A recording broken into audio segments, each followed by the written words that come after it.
और बिहार फाउंडेशन का जो कार्यालय है वहाँ के जमीन का नक्शा भी जो है वहाँ तुरंत निकाल के दिया जा सकता है। और 31 तारीख तक अभी सर्वे चल रहा है, आपको ऑनलाइन जो है 31 तारीख तक जमा करना है। जो लोगों ने जमा नहीं किया पूरा फोन फान करके उसको 31 तारीख तक ऑनलाइन स्व हस्ताक्षरित आप स्वयं से उसको करके 31 तारीख तक कर सकते हैं। तो सब लोग को सूचना दीजिए और 31 तारीख तक ऑनलाइन जो है उसका आवेदन कर दीजिए। हम लोग रिपोर्ट भी मंगा रहे हैं 31 तारीख तक कितने प्रतिशत लोग किए, कितने प्रतिशत छूट गए, उसके बाद हम लोग फिर निर्णय करेंगे। नमस्कार दोस्तों, आपका फिर से स्वागत है हमारे इस न्यू वीडियो में। दोस्तों बहुत बड़ा अपडेट लेकर आ गया हूं जमीन सर्वे को लेकर। देखिए, जमीन सर्वे को लेकर मंत्री जी ने कल जो बताया है, उन्होंने बताया कि अभी तक ऐसा कुछ सोचा नहीं गया है कि स्व घोषणा पत्र जमा करने का टाइम बढ़ेगा या नहीं बढ़ेगा। लेकिन अभी अगर बात किया जाए तो स्व घोषणा पत्र जमा करने का टाइम मात्र 31 मार्च तक ही रखा गया है, 2025 तक। उन्होंने बताया कि इस पे अभी हमने कोई भी विचार नहीं किया है, हम 31 मार्च के बाद सोचेंगे कि हमको आखिर करना क्या है, इसको बढ़ाना है या नहीं बढ़ाना है। तो दोस्तों, अगर आप नहीं अभी तक प्रपत्र 2 भरे हैं, प्रपत्र 3.1 नहीं भरे हैं, वंशावली फॉर्म नहीं भरे हैं, आपको मालूम नहीं हो रहा अभी भी कि आखिर कैसे भरना है, क्या है उसका सही तरीका, पूरा प्रोसेस क्या है, कैसे भरना है सही तरीके से, और उसका फॉर्म कहाँ पे मिलेगा। अगर आपने अभी तक फॉर्म भी नहीं लिया है, आपको नहीं मिल रहा है मार्केट में फॉर्म, छोटा छोटा लेटर वाला फॉर्म मिला है, तो हमारे पास एक बहुत ही अच्छा फॉर्म है।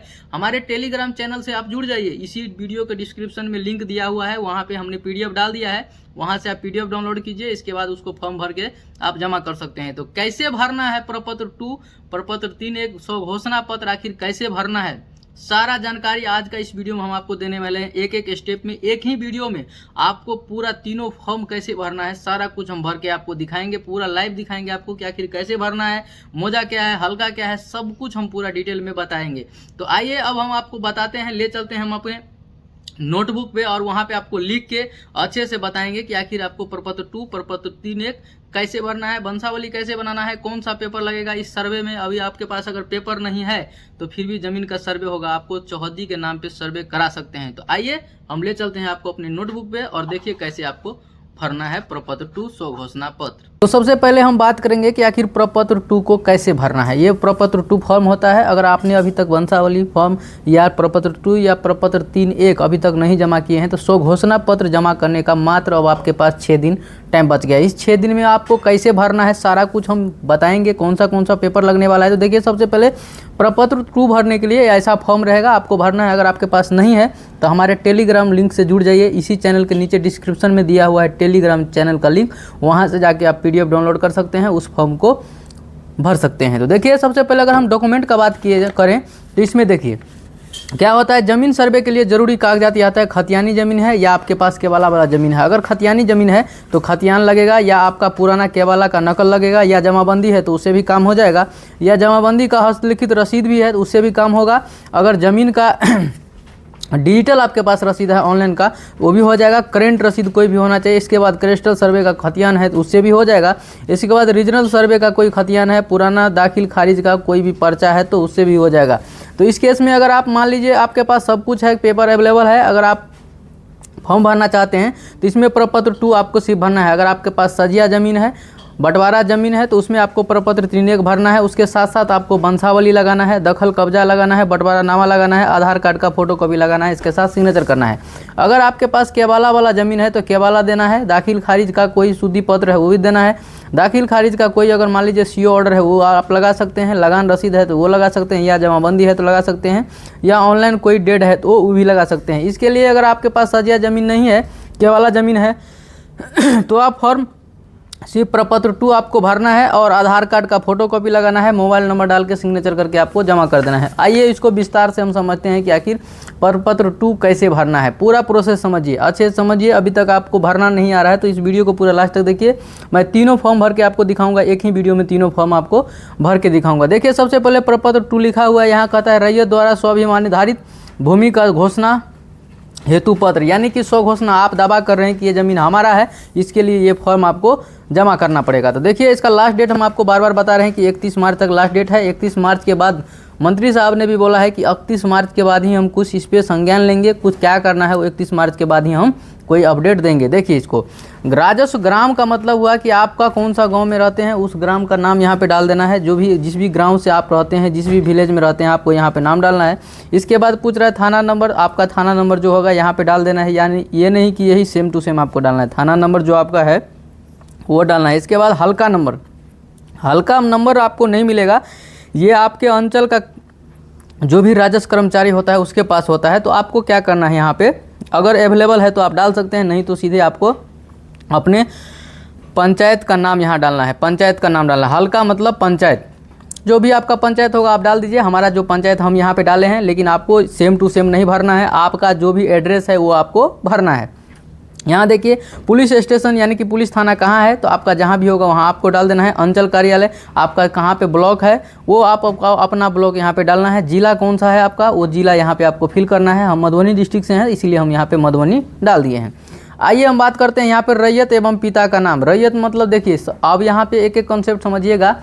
देखिए यहाँ पे हम आपको अगर बात किया जाए तो अगर आप भाई में सिंगल हैं, आपके दादा परदादा के नाम से ज़मीन था, तो सीधे आपका जो भी जिसके भी नाम से खाता खुलेगा, ये मान लीजिए अभी जो ज़मीन का सर्वे है आपके दादा परदादा के नाम पे ज़मीन था या आपके पापा के नाम से डायरेक्ट ज़मीन है, आपका पुराना वंशज ज़मीन नहीं है, नया वाला ज़मीन है, तो यहाँ पे आपको सीधे नाम लिखना है किसके नाम से आप खाता खोलाना चाहते हैं।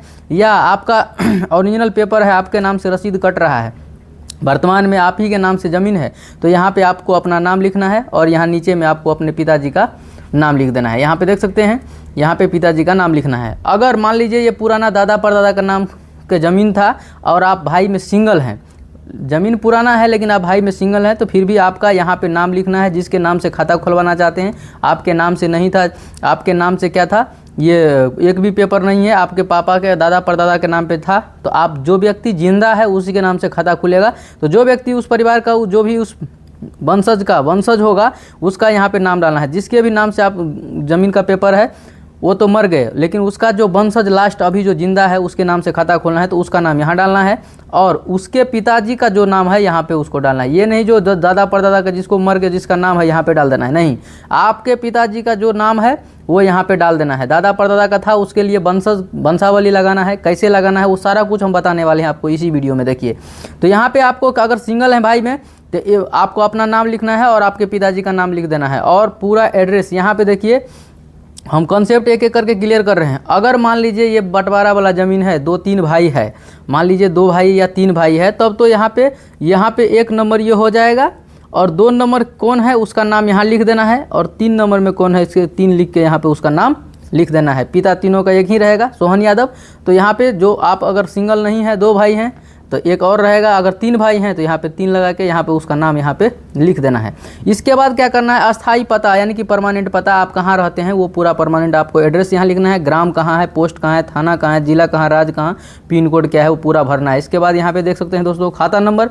आपको क्या करना है, अगर आपके पास कोई साक्ष्य है, केवाला है, खेसरा है, कुछ भी है तो वहाँ से आपको देख लेना है आपको खाता नंबर, खेसरा नंबर। अगर नहीं है तो कोई दिक्कत नहीं है, मैं आगे भी बताता हूँ इस वीडियो में। अगर खाता नंबर है तो डालना है, नहीं है तो कोई दिक्कत नहीं। खेसरा है डालिए, नहीं है कोई दिक्कत नहीं। रकबा कितना है वो आपको डेसिमल में डालना है। मान लीजिए 10 दूर है कि 20 दूर है, 25 दूर है, 40 दूर है, जितना है यहाँ पे डेसिमल में कन्वर्ट करके आपको यहाँ पे क्या करना है, भर देना है। इसके बाद देखिए चौहद्दी। अगर आपके पास खाता खेसरा नहीं है फिर भी आप चाहते हैं सर्वे कराना तो आपको यहाँ पे चौहद्दी डाल देना है, फॉर्म को भर के जमा कर देना है। लेकिन आपके पास अगर है खाता खेसरा तो यहाँ पे भर दीजिए। अब चौहद्दी का बात करता है, चौहद्दी में आपको वर्तमान में आपके ज़मीन के पूर्व पश्चिम उत्तर दक्षिण यानी कि ईस्ट वेस्ट नॉर्थ साउथ आपके ज़मीन के अगल बगल में अभी कौन कौन ज़मीन जोत रहा है, जिसके नाम से है। आप मान लीजिए 5 साल 10 साल पहले ज़मीन लिए थे, हो सकता है पड़ोसी आपका ज़मीन बेच दिया तो दूसरे के नाम से हो गया होगा, तो इसीलिए वर्तमान में ज़मीन कौन जोत रहा है उसका यहाँ पे क्या करना है, चौहद्दी देना है। तो देखिए उत्तर में हमने जो हमारे ज़मीन के उत्तर में जो रहता था राम मोहन, उसको हम डाल दिए। दक्षिण में बाबूलाल, पूरब में क्या था अमोद कुमार और पश्चिम में क्या है शंकर सिंह। इसके बाद देखिए अगर हम ज़मीन का किस्म का बात करें, यहाँ पे देखिए अगर किस्म का बात करें तो यहाँ पे आप डाल सकते हैं धनहर है या भीट है या चौर है, क्या है आपका ज़मीन किस टाइप का है, वहाँ पे क्या होता है, नदी है, कुआं है, क्या है वो आपको यहाँ पे लिखना होगा, लिख देना है। इसके बाद लगान रसीद, आपका जो लगान काटते हैं, रसीद काटते हैं तो हर साल कितना पेड करते हैं वो आपको यहाँ पे लिख देना है। इसके बाद अगर बात किया जाए तो जमाबंदी संख्या यहाँ पे पूछ रहा है, अगर आपके पास जमाबंदी संख्या है तो लिख दीजिए, नहीं है तो कोई दिक्कत नहीं है, डालने की ज़रूरत नहीं है। अगर है तो यहाँ पे डाल दीजिए। इसके बाद कहता है भूमि पर दावा का आधार। आप जो इस भूमि पे, इस ज़मीन पे दावा कर रहे हैं कि ये ज़मीन हमारा है, तो आखिर किस एंगल से कर रहे हैं? तो आपको खरीदे हैं या दान में दिया है या गवर्नमेंट का है या आम ज़मीन है, कौन सा ज़मीन है उसका प्रकार यहाँ पे आपको लिख देना है। आप अगर खरीदे हुए हैं, आपके दादा परदादा खरीदे हुए हैं तो पेपर होगा, यहाँ पे लिख देना है क्रय। अभियुक्ति में आपको कुछ नहीं भरना है, ऐसे छोड़ देना है। आगे देखिए आगे क्या कुछ है, इसको समझिए पूरा कॉन्सेप्ट को। यही फॉर्म मेन होता है, ये भर लिए, इसके बाद आपका काम खत्म हो गया। देखिए यहाँ पे कहता है कि हम घोषणा करते हैं कि स्वघोषणा में की गई प्रविष्टि हमारी जानकारी में सही है। स्वघोषणा में किसी गलत प्रविष्टि के लिए मैं जवाबदेही हूँगा। यानी कि इसका मतलब हुआ, इसीलिए लिया जा रहा है आपसे स्वघोषणा पत्र कि आप अपनी स्वेच्छा से इसको भर के दे रहे हैं। अगर बाद में आप किसी दूसरे का ज़मीन का आप डिटेल पूरा भर के दे दिए तो फिर आप पे क्या होगा, कार्रवाई हो जाएगा। यहाँ पे दोस्तों सिंपल सा समझना है कि स्थान मतलब कौन सा जगह है आपका गांव में, तो आपका गांव का जो नाम है यहाँ पे आपको अपने गांव का नाम डाल देना है। तिथि कौन सा आज डेट है, आज के डेट में जो भी आप फॉर्म भर रहे हैं या कल भर रहे हैं, परसों जिस दिन आप फॉर्म भर रहे हैं उसका डेट यहाँ पे लिख दीजिए। इसके बाद यहाँ पे देखिए मोबाइल नंबर पूछ रहा है तो मोबाइल नंबर डाल दीजिए। अब यहाँ पे भी कॉन्सेप्ट क्लियर करना है। अगर मान लीजिए आपको 2 भाई हैं या 3 भाई हैं तो यहाँ पे चाहिए तो आप तीनों का नंबर डाल सकते हैं, नहीं तो आप एक का भी नंबर डाल सकते हैं। इसके बाद देखिए यहाँ पे पूछा जा रहा है आधार नंबर, यानी कि आधार नंबर अगर आप भाई में सिंगल थे तब तो एक आधार नंबर डाल दीजिए। अगर 2 भाई हैं तो फिर से यहाँ 1, यहाँ 2, यहाँ 3 डाल देना है। सबका आधार नंबर यहाँ पे क्या करना है, डाल देना है। इसके बाद देखिए अगर आप सिंगल हैं तो आपको सिंगल हस्ताक्षर करना है। अगर आप साइन नहीं करते हैं तो अंगूठे का ऐसे क्या करना है, निशान ऐसे लगाना है। अगर आप 3 भाई हैं या 2 भाई हैं तो सबका 1, 2 और 3 नंबर डाल के यहाँ पे क्या करना है, सबको साइन कर देना है। साइन नहीं करेंगे तो फिर बाद में क्या हो जाएगा, दिक्कत हो जाएगा। देखिए ये फॉर्म तो भरा गया। अब आप देख लीजिए यहाँ पे कि प्रपत्र 2 जो है यही फॉर्म है प्रपत्र 2 का। देखिए ये पूरा ऐसे आपको भर लेना है। भर लेने के बाद साइन करके सब कुछ करके इसके बाद क्या करना है, अगर आप सिंगल हैं तब तो आपको कुछ नहीं करना है। दूसरा चीज़ कि ये दादा परदादा के नाम से ज़मीन था तब तो आपको वंशावली लगाना पड़ेगा।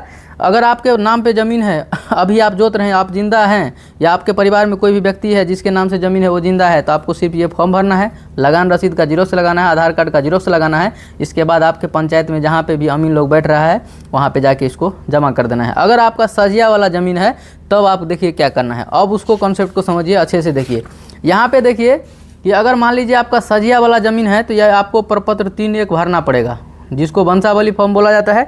तो प्रपत्र 3(1) यही है, इसको आपको भरना होगा। देखिए इसमें देखिए क्या आ रहा है, अंचल का नाम क्या है, आपका अपना अंचल भर देना है। सेम ये जो फॉर्म भरे हैं ना, ये जो फॉर्म आप देख रहे हैं ना, इसी फॉर्म को क्या करना है, देख के इसको भी भर देना है। तो देखिए इसको हम भर देते हैं, भर दिए हैं पहले से, ताकि टाइम ज़्यादा नहीं लगेगा, आपको जल्दी से जल्दी कम समय में समझा सकते हैं। तो देखिए अंचल में घोघडिया, जो हमारा अंचल घोघडिया है, मैं डाल दिया। जिला मधुबनी है तो हम जिला यहाँ पे मधुबनी डाल दिए हैं।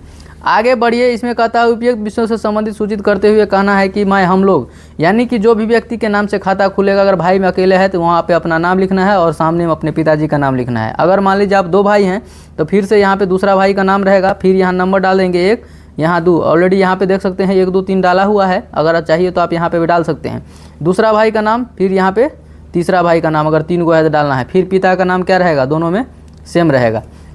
इसके बाद देखिए क्या होता है। देखिए इसके बाद कहता है निवासी ग्राम, यानी कि आप कहाँ रहते हैं, कौन सा गांव में रहते हैं, आपको अपना गांव का नाम लिखना है। टोला है या मोहल्ला है, आपका जो भी है यहाँ पे लिख देना है। पोस्ट, आपका अपना पोस्ट लिखना है। पुलिस थाना जो है आपका यहाँ लिखना है। अंचल आपका जो भी होगा वहाँ लिखना है। जिला आपका क्या है वो लिख देना है। जाति कौन सा है तो यहाँ पे लिख देना है, अपना जाति कौन सा है वो लिखना है। इसके बाद ने भूमि का जिसका आवेदन करने का संकलन प्रपत्र 2 में अंकित जमाबंदी पंजी।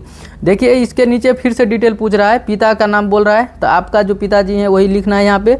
ग्राम, पोस्ट जो भी है सब कुछ यही लिखना है। ग्राम में देखिए जो राजस्व ग्राम सेम वही है, अंचल वही है, जमाबंदी संख्या हमारा इतना हमने लिख दिया। इसके बाद कहता है खतियान में अंकित खाता संख्या जितना है आप डाल दीजिए, नहीं है कोई दिक्कत नहीं, छोड़ दीजिए। खेसरा नंबर है तो डालिए, नहीं है तो छोड़ दीजिए। रकबा मालूम है ना आपको कितना है, उतना आपको डेसीमेल में यहाँ कन्वर्ट करके लगाना है। फिर से पूछ रहा है लगान कितना पेड कर रहे हैं, 50 रुपया। आपको जो भी 50 करते हैं, 100 करते हैं, 200 करते हैं, 150 करते देना है। इसके बाद देखिए ये सब पूरा कह रहा है वंशावली वंश वृक्ष लगाना है। अगर आपका पुराना ज़मीन है और आप वंशज का ज़मीन है, बंटवारा वाला ज़मीन है, तो यहाँ पे आपको क्लिक कर लेना है। अनुलंघन में देखिए यहाँ पे वंश वृक्ष वंशावली में अगर लगा रहे हैं तो इसको टिक कर लेना है। इसके बाद कहता है वंशावली के आधार पर संबंधित भूमि का ब्यौरा। यहाँ पे देखिए अगर आप 3 भाई हैं, या अकेले हैं तो पहले तो हम अकेले वाला बात करेंगे सिंगल का। अगर अकेला है तो यहाँ पे साइन कर दीजिए, अगर अंगूठा निशान लगाते हैं तो अंगूठा का निशान लगाइए। अगर आपका 2 भाई है तो दूसरा भाई का नाम यहाँ सिग्नेचर होना चाहिए, 3 भाई हैं तो तीसरा भाई का भी यहाँ पे सिग्नेचर कंपलसरी करना ही है। इसके बाद ही क्या होगा, आपका फॉर्म एक्सेप्ट किया जाएगा, नहीं तो क्या होगा, फॉर्म रिजेक्ट कर दिया जाएगा। देखिए अब आगे हम और समझते हैं कि इसका वंशावली वाला फॉर्म कैसे भरना है। मान लीजिए अगर 2 भाई हैं या 3 भाई हैं तो उसमें क्या करना है, देखिए यहाँ पे देखिए ये भी फॉर्म आपको भरना पड़ेगा। वंशावली के आधार पर प्रत्येक उत्तराधिकारी का दखल निम्न प्रकार से है। अब देखिए रैयत का नाम एवं पिता का नाम, तो अगर आप सिंगल थे, आप सिंगल हैं तो आप यहाँ पे 1 लिख दीजिए। अगर 2 भाई हैं तो फिर से यहाँ पे 1, यहाँ 2, यहाँ 3। अगर 3 भाई हैं तो 3 लिखना है, पिता 1 ही रहेगा। ग्राम जो भी है आपका पूरा स्थायी एड्रेस ये पूरा भर देना है। खाता नंबर सेम टू सेम इसी में से क्या करना है, कॉपी कर लेना है, यहाँ जो प्रपत्र 2 भरे हैं। इसके बाद देखिए खाता नंबर, खेसरा नंबर, रकबा डेसिमल में लिख देना है। इसके बाद चौहदी लिख देना है, जमाबंदी संख्या जो है आपका यहाँ पे लिख देना है। आगे बढ़ते हैं। देखिए आगे बढ़ने से पहले देखिए इसमें क्या क्या लिखा है, ये पूरा डिटेल को अच्छे से आपको पढ़ लेना है। आपके पास कौन सा पेपर है, कौन सा पेपर आप लगा रहे हैं, उसमें इसको टिक कर देना है। अगर आपके पास पेपर नहीं है, जो पेपर है उसी में सिर्फ टिक लगाना है, नहीं है तो नहीं लगाना है। इसके बाद फिर से यहाँ पे अगर आप भाई में सिंगल थे तो 1 ही रहेगा। अगर 2 भाई हैं तो फिर से यहाँ 1, यहाँ 2, यहाँ 3 लिख के क्या करना है, आपको सिग्नेचर कर लेना है। सिग्नेचर करने के बाद क्या करना है, इसको फिर प्रपत्र 2, प्रपत्र 3 1 वंशावली भर के जमा करना है। अब देखिए वंश वृक्ष क्या होता है, कैसे होता है वंश वृक्ष, इसको समझिए। यहाँ पे देखिए, यहाँ देखिए वंश वृक्ष या वंशावली। मान लीजिए ये क्या हो गया, यहाँ पे हम आपको एग्जाम्पल दे रहे हैं कि सोहन यादव क्या है, अभी जिंदा है, लेकिन उसका पुत्र का नाम बात किया जाए तो राजकुमार यहाँ पे दिया हुआ है। तो देखिए अब क्या होगा, मान लीजिए ये जो व्यक्ति है इसका पिताजी डेथ कर गए हैं, तो सिर्फ यहाँ इसके पिताजी के नाम से ज़मीन था, तो इसके पिताजी के नाम से ज़मीन था तो इसका पिताजी से स्टार्ट होगा। अगर भाई में सिंगल है तो अकेले रहेगा, अगर 2 भाई रहेगा तो दूसरा भाई के यहाँ नाम, अगर 3 भाई रहेगा तो तीसरा का यहाँ नाम होगा। अब समझिए कि मान लीजिए ये सोहन यादव के पिताजी के नाम से ज़मीन था, तो इसके पिताजी के नाम से ज़मीन था तो यहाँ पर लिखना पड़ेगा संतोष यादव, ठीक है। पिताजी के नाम से ज़मीन था। अब यहाँ आइए, यहाँ से अब क्या हो गया, सोहन यादव, सोहन यादव।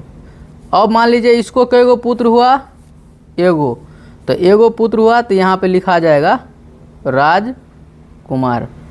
अगर मान लीजिए इसको 2 पुत्र है या 3 पुत्र है तो यहाँ पे फिर से 1 एरो देना है। 2 पुत्र है तो फिर से लिख देना है यहाँ पे मोहन यादव।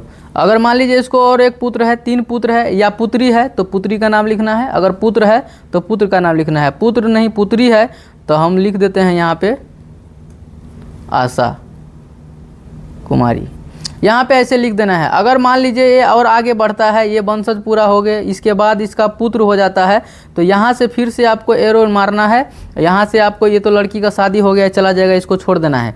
तो यहाँ से आपको मान लीजिए इसको पुत्र होता है, 2 पुत्र होता है तो फिर से ऐसे करना है आपको, फिर से यहाँ पे वंशावली बनाना है।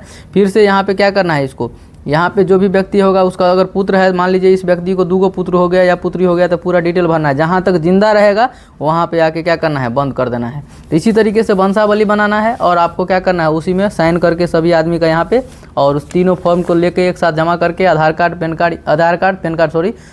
लगाना है। इसके बाद मोबाइल नंबर डाल देना है, पूरा डिटेल अच्छे से भर के इसको क्या करना है, जमा कर देना है। तो अभी आपके पास टाइम नहीं है, बहुत कम समय है, जल्द से जल्द आप जमा कर दीजिए।